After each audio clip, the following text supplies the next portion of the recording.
Democrats are regrouping after failing to pass their landmark voting reform legislation in the Senate on Wednesday. The efforts were stopped short when two Senate Democrats sided with Republicans. In turn, Democrats failed at garnering enough support to make changes to the 60-vote filibuster rule. Democrats Joe Manchin and Kyrsten Sinema joined all 50 Republicans in rejecting the rule change. The in-party divide cost Democrats a chance to advance their voting reforms bill. CBS News' Skyler Henry has more on how Democrats plan to move forward from last night's vote. President Biden says he'll continue to push for voting rights, even though the legislation failed in the Senate Wednesday night. He said, "I'm profoundly disappointed that the United States Senate has failed to stand up for our democracy.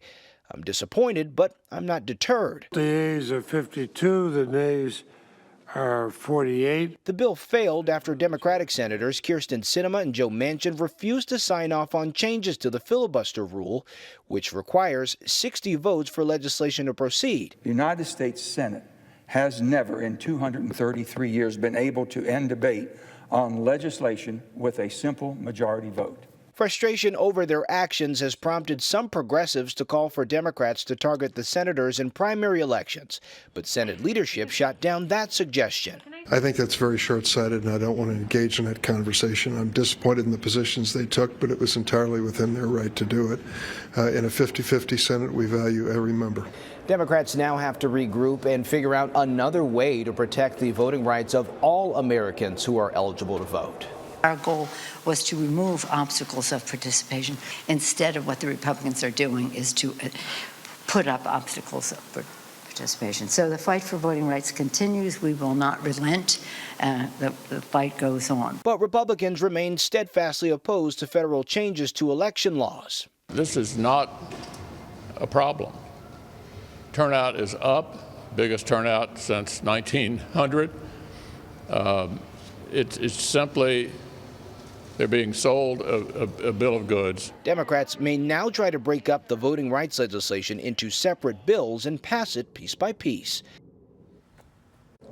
Now, to be clear, Senators Manchin and Sinema both say that they are for voting rights legislation. They just want a more bipartisan approach in order to get the 60 votes that they would need in order to get some sort of legislation passed. Tanya.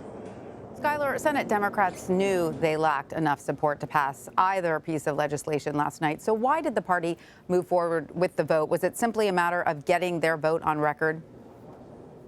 I think that's actually a good question, Tanya, and I think that might be the answer. We know that Senate Democratic leadership certainly wanted it on record.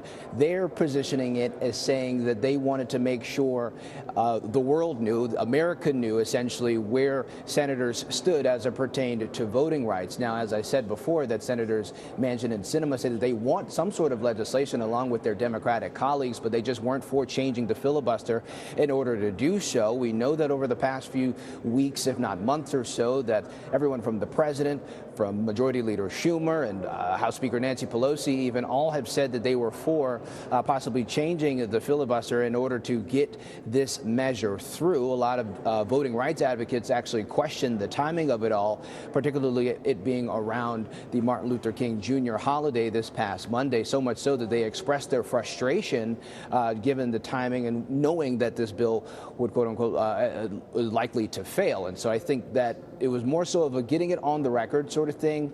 How they want to move forward with all of that, that remains to be seen. Skyler Henry on Capitol Hill. Thank you. You got it.